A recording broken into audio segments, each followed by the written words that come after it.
यानंतर कोल्हापुरातून एक धक्कादायक बातमी येते। कोल्हापूरमध्ये भाजप कार्यकर्त्यावर गोळीबार झालाय। गोळीबारामध्ये सूरज साखरे हा कार्यकर्ता जखमी झालाय। खासगी सावकारीमधून हा गोळीबार झाल्याची प्राथमिक माहिती आहे। सूरज साखरे याच्यावर सध्या खासगी रुग्णालयामध्ये उपचार सुरू आहेत। आणि अधिक माहिती देतात आमचे प्रतिनिधी विजय केसरकर। विजय, काय नेमके अपडेट्स आहेत या गोळीबाराबद्दल? अमोल, खरं तर सूरज साखरे हा भाजपचा उपनगरामधील एक महत्त्वाचा कार्यकर्ता आहे आणि त्याच्यावरती काही वेळापूर्वीच आपटेनगर परिसरामध्ये म्हणजे फुलेवाडी आणि आपटेनगर परिसरामध्ये त्याच्यावरती हा गोळीबार झालेला आहे। दोघांनी गोळीबार केल्याची माहिती आहे ती या ठिकाणी प्राथमिकरित्या मिळत आहे आणि खासगी सावकारीमधून ह्या गोळीबार झाल्याचं देखील बोललं जाते।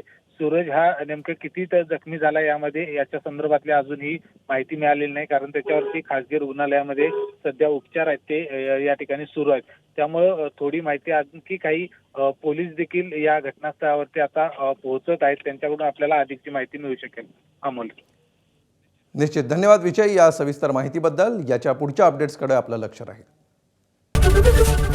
एबीपी माझा, उघडा डोळे बघा नीट।